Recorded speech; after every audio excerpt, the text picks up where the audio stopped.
यदा यदा हि धर्मस्य ग्लानिर्भवति भारत अभ्युत्थानमधर्मस्य तदात्मानं सृजाम्यहं परित्राणाय साधूनां विनाशाय च दुष्कृतां धर्म संस्थापनार्थाय संभवामि युगे युगे।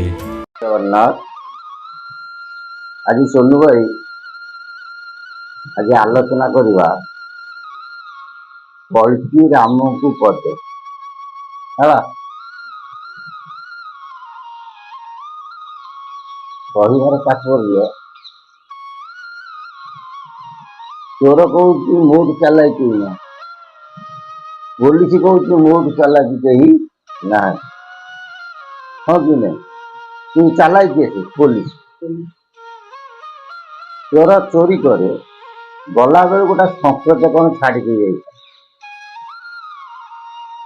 जारी पुलिस आसे से कौन करे कुकुर लेके आसे हाँ कि नहीं कुकुर आनी से जो जिनस छाड़ी जाता सुंघे तापर कुकुर दौड़ पुलिस जी चोर को धरती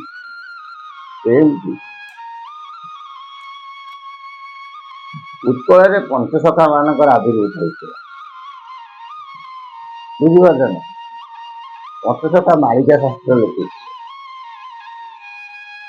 जो भविष्यवाणी करते से बोका नथिले ये सब गोटे गोटे चाबी काठी रखी कारण कलि जुगे शेष समय कौन कौन घटव महापुरुष मान लिखिं सी कौन जान ना समझे ठाकुर कहे से कथा भी जानी से कौन कले गोटे चाबी रखिगले ये केते गुड़िए चाबी काटी प्रभु कौन कर पंचसखा मैंने रखी स्वतंत्र से लिखिं जे प्रभु निजे आसिथिले स्वतंत्र भाव केते जगह केते गुटे कर्म करने पड़े यथा हा गोटा डेनामाइट सब खंजा हुए गोटे जगह जो पहाड़ फटा सब डेनामाइट लगे दिखती गोटे जगह बस रिमोट मारे डेनामाइट फुटे एमती प्रभु जो आसवे बहुत मारे बुली बुली बुली बुली सब दीपू करके सब गोटे गोटे जिनस खंजी रखी से गोटे जगार बसवे एटा आम कहूँ शास्त्र कहूँ आज्ञार कौन करिए संहार कर तुम सब जान 12 हाथ खंडा धरिए मारी सब कहती ना ठाकुर आसवे 12 हाथ खंडा धरिए दुष्ट को संहार करिए ये कलि जुग तुम यदि खंडा धर पछपटे रिभल्वर लगे हाँ कि नहीं ठीक ना बोल तेणु से 12 हाथ खंडा धरवा गोटे 18 हाथर लोक दरकार कलि जुग लोक होती बांगेरा जेजा हाथ रे जे 3 हाथ चाखु ना नहीं से 12 हाथर खंडाटा धरवा संभव यदि धरिए स्वयं से जगन्नाथ जमी कांची अभियान करते सेमती हेबे सी धरी पारती धरीपारे किंतु 12 हाथ खंडा कथा खड़ग बोलते अस्त्र है 12 हाथ अस्त्र माने 12 प्रकार ज्ञान ज्ञान अस्त्र महाप्रभु दुष्ट को संहार जहाँ को अरक्षित दास कहे आज्ञार संसार सृष्टि पुणी आज्ञार कौन हो विनाश बुझे गोटे विचित्र खेल कि जिते गुड़िए ठाकुर बाहर कहबार तात्पर्य महापुरुष गोटे गोटे चाबी रखी अमर दिमर शास्त्र तुम्हें मेल हो नागेश्वरा जगन्नाथ जे हेबे धरा पौष पूर्णिमा गुरुवार दुईटी माता जे ताहार अनंत गादी रे से थी से ठावरे धरा हेब अमर जीवन लिखे किंतु ଗୋଟେ ମହାପୁରୁଷଙ୍କ ଗୋଟେ କଳ୍କି ମଢାଣ ଗୋଟେ ଶାସ୍ତ୍ର ଛୋଟ ଚକି ବହିଛନ୍ତି। ଭୀମ ବହି କହିଛନ୍ତି ଅନାଦି ଗୁରୁଙ୍କ ଲୀଳା ହବ ନା ନାଇଁ, ମହାପୁରୁଷ ବି କହିଛନ୍ତି ଅନାଦି ଗୁରୁଙ୍କର ଲୀଳା।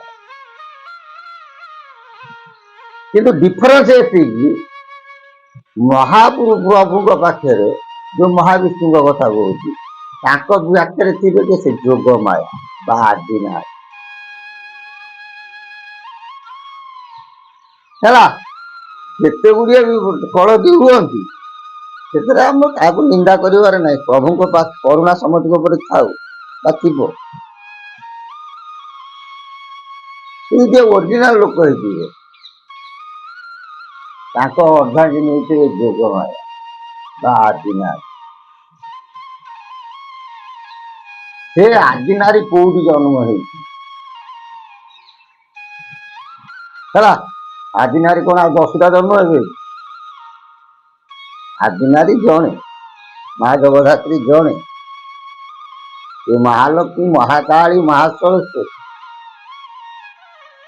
ତେଣୁ ସେ ଯୋଉ ଆଦିନାରୀ ଯୋଗମାୟା, ଇଏ କୋଉଠି ଜନ୍ମ ହେବେ? ଯାହାକୁ ସଙ୍ଗରେ ଧରି ପ୍ରଭୁ ଦୁଷ୍ଟ ସଂହାରଣ,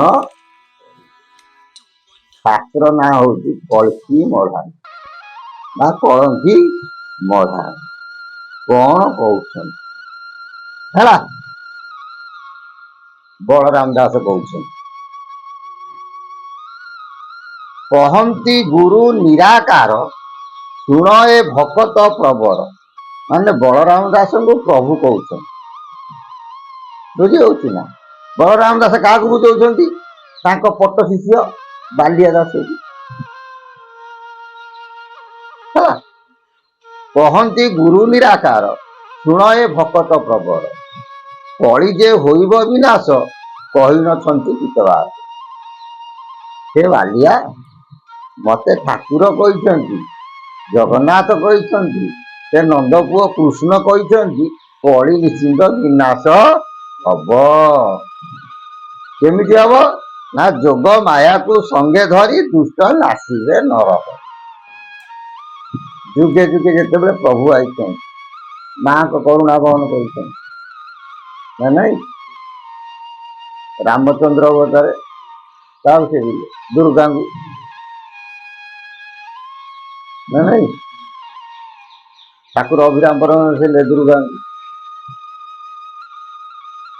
କୃଷ୍ଣ ଅବତାରେ ଦୁର୍ଗାଙ୍କୁ, କାରଣ ବିଜୁଳି କନ୍ୟା ଯୋଉ ଆସିଲା ନା ନାଇଁ? ଦୁର୍ଗାଙ୍କୁ ଛାଡ଼ିଲେ କୋଉଠି? ବସୁଦେବ ଘରେ ପାଖରେ, ଦେବଙ୍କ ପାଖରେ ଛାଡ଼ିକି କୃଷ୍ଣଙ୍କୁ ନେଇକି ଗଲେ ଯଶୋଦା ପାଖକୁ। ଏଇଆ ହେଇନଥିଲା? ତାକୁ ଆଣିବ ମତେ ତୁ। ତେଣୁ ଯୁଗେ ଯୁଗେ ଦୁର୍ଗା ଅଛନ୍ତି, ଯୋଗ ମାୟା ଅଛନ୍ତି। ଦୁର୍ଗାକୁ ଛାଡ଼ି ମାଧବ କରିକି ପାରଇଥାଉ। ତେଣୁ ମାକୁ ଛାଡ଼ିକି ପ୍ରଭୁ କିଛି କରିପାରିବେ ନାହିଁ। ତେଣୁ ଯୋଗ ମାୟାକୁ ସଙ୍ଗେ ଧରି ଦୁଷ୍ଟ ନାସିବେ ନରକ। ମା ଜଗଧାତ୍ରୀ ପାଖରେ ରଖିକି କଣ କରିବେ? ଦୁଷ୍ଟକୁ ସଂହାର କରିବେ। 39 ସଦା ଯିବେ, ଅନନ୍ତ ସଙ୍ଗେ ସଙ୍ଗିବେ। ହେଲେ ଯେତେବେଳେ 49 ଅଙ୍କ ହେଇଥିବ, ଏ 39 ଅଙ୍କ ଯେତେବେଳେ ହେଇଥିବ, ସେତେବେଳେ କଣ ହବ? ଅନନ୍ତଙ୍କ ସଙ୍ଗେ, ନାରାୟଣଙ୍କ ସଙ୍ଗରେ ଯୋଗମାୟା କଣ ହେବେ? ଭେଟ ହେବେ। ଏ ବାଣୀ ନୁହଁ ଅସତ୍ୟ, କହନ୍ତି ଆପେ ଜଗନ୍ନାଥ। ହେ ବାଲିଆ, ଏ ବାଣୀ କେବେ ଅସତ୍ୟ ହବ ନାହିଁ, ମତେ ସ୍ୱୟଂ ଜଗନ୍ନାଥ କହିଛନ୍ତି। କିଏ କହୁଛନ୍ତି? ବଳରାମ ଦାସ କହୁଛନ୍ତି। ଏ ବିଶ୍ୱ 16 ମଣ୍ଡଳ, ବିରଜା ମଣ୍ଡଳରେ ଖେଳ। ହେଲେ ବିଶ୍ୱଟା ହଉଛି 16 ମଣ୍ଡଳ, ତନ୍ମଧ୍ୟରୁ ବିରଜା ମଣ୍ଡଳରେ ଏଇ ଖେଳ ହବ। କୋଉ ଖେଳ? ଯୋଗମାୟାଙ୍କ ଖେଳ ବା ଆଦିଙ୍କର ଖେଳ। ଭୂପତ ଯାଜ ନଗର ଭୂଇଁ, ଜନ୍ମିବେ ଦେବୀ ମହାମାଇ। କହିଲେ ସିଏ ଯାଜନଗର ହଉଛି ଭୂତ, ସେଠି ମହାମାଇ କଣ ହେବେ? ଜନ୍ମଗ୍ରହଣ କରିବେ। ସେଇଆକୁ ଶିଶୁ ଅନନ୍ତ ଲେଖିଛନ୍ତି। যোগমায়া জন্ম হইবে যেଣୁ ଯାଦନଗର ନାମ ହଇବ ତେଣୁ। ଅଚ୍ୟୁତ ମଧ୍ୟ କହିଛନ୍ତି ଉତ୍କଳ ଦେଶରେ ଯାଦନଗର ଭୂଇଁ ଅଟଇ ଗୁପତ ଠାବ ନିତ୍ୟ ଭକ୍ତମାନେ ଦିନ ଗଣୁଥିବେ ମାଳକଣ୍ଡ ପ୍ରିୟ ଦୁର୍ଗ। ଯାଦନଗର ଅନେକ ଜାଗାରୁ ଲେଖିକି ଲାଷ୍ଟ କହିଲେ ଉତ୍କଳ ହଉଛି ଯାଦନଗର ଉତ୍କଳ। ପୁଣି କହିଲେ ଯାଦନଗର ବୋଲି ଯାହାକୁ ବୋଲନ୍ତି ଜହିଁରେ ଉଭା କନକ ସେଇ ଦୁର୍ଗା। ଶିଶୁଗଣ ତ ଯୋଉ କଥା କହୁଛନ୍ତି ଅଚ୍ୟୁତାନନ୍ଦ ମହାପୁରୁଷ ମଧ୍ୟ ସେଇ କଥା କହିଲେ। ଭୂପତ ଯାଦନଗର ଭୂଇଁ ଜନ୍ମିରେ ଦେବୀ ମହାମାୟା। ଉକ୍ତ ଯାଦନଗରରେ ମହାମାୟା କଣ ଜନ୍ମ ଗ୍ରହଣ କଲେ। ମାଳତୀ ମାତା ନାମ କହି ପିତା ଯେ ଅନନ୍ତ ବୋଲାଇ। ତାଙ୍କ ମାଙ୍କ ନାଁ କଣ ହେଇଥିବ ମାଳତୀ, ପିତା ନାଁ କଣ ହେଇଥିବ ଅନନ୍ତ। ତାଙ୍କରି କୋଳେ ହେବେ ଜାତ ଚାରି କନ୍ୟାରେ ଏକଟି। ସେ ଯୋଉ ମା ଜଗଧାତ୍ରୀ ଯୋଉଠି ଜନ୍ମ ହେଇଥିବେ ତାଙ୍କର ଚାରି କନ୍ୟା ଥିବ ଗୋଟିଏ ପୁଅ ହେଲା। ଦକ୍ଷିଣ ବ୍ରାହ୍ମଣୀ ଦକ୍ଷିଣ ଦେଶରେ ପଶୁରାମ ଯେ କ୍ଷେତ୍ର ଘରେ।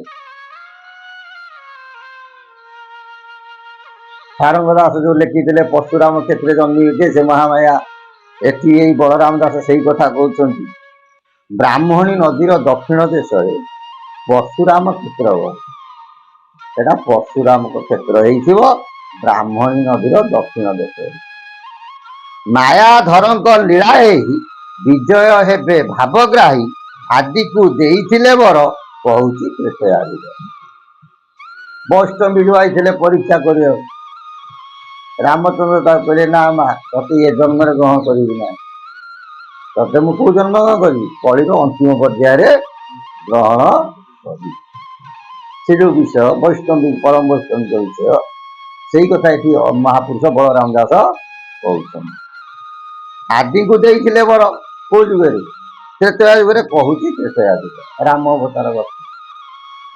ଆଦି ମାତାଙ୍କୁ ସଙ୍ଗେ ଧରି ଭୂପତ ଯିବେ ନର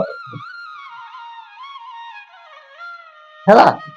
ଏଣୁ ପୂର୍ବ ଜୀବନାଶ ଶୁଣ ହେ ବଳରାମ ଦାସ। ବୁଝିଯାଉଛି ପ୍ରଭୁ କହିଲେ ଯେତେବେଳେ ଏଇ ଲୀଳାଖେଳା ସବୁ ହବ ବୁଝିଯାଉଛି ପୂର୍ବ ପଟ କଣ ହବ ନାଶ। ତେଣୁ ଠାକୁର ଅନେକ ବାହାରି ପାରନ୍ତି କିନ୍ତୁ ଯୋଗମାୟା ହଉଛନ୍ତି ନା ନାଇଁ। କଳିକି ମରାଣ ଯାହା ଆଜି ପ୍ରମାଣ ଦଉଛି ଯୋଗମାୟା କଣ ଜଣେ। ତେଣୁ ବାସ୍ତବତରେ ଠାକୁରଙ୍କ ପାଖରେ ଥିବେ କିଏ ସେ ଯୋଗମାୟା। ତାଙ୍କର ମାଙ୍କ ନାଁ ହେଇଥିବ ମାଳତୀ, ବାପାଙ୍କ ନାଁ ହେଇଥିବ କଣ ଅନନ୍ତ।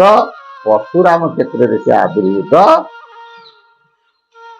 ସବୁ ଠାକୁରଙ୍କ ଯେତେ କଳଙ୍କି ବାହାରିବେ ଏକଥା ସମସ୍ତଙ୍କ ପାଖେ ଘଟିବ। ବାସ୍ତବ ମତରେ ଯୋଉଠି ପ୍ରଭୁ ଥିବେ ତାଙ୍କର ଅର୍ଦ୍ଧାଙ୍ଗିନୀ ରୂପରେ ନିଜେ ଯୋଗମାୟା ଥିବେ। ତାଙ୍କ ବାପ ମାଙ୍କ ନାଁ ଏଇଆ ହେଇଥିବ। ସେ ଚାରି ଭଉଣୀ ହେଇଥିବେ, ଗୋଟିଏ ଭାଇ ମଧ୍ୟ ହେଇଥିବ ବୋଲି କଳ୍କି ମରାଣ ଶାସ୍ତ୍ରରେ ବଳରାମ ଦାସ ଆଜିକା କହିଛନ୍ତି ବାଲିଆ ଦାସ ଏ କଥା। ଯାହା ହେଉ ଏ ମହାଶକ୍ତି ମହାମାୟା ଯୋଗେଶ୍ୱରୀଙ୍କ ସଦିଚ୍ଛା ପୂର୍ଣ୍ଣ ହଉ ଏବଂ ପ୍ରଭୁ ଜଗତର ନାଥ ଜଗନ୍ନାଥ ଚିନ୍ମୟ ଅଶରଣ ଶରଣ ରକ୍ଷଣ ମହାବାଙ୍କ ସଦିଚ୍ଛା ପୂର୍ଣ୍ଣ ହଉ। ବୋଲ ଆନନ୍ଦେ କବାର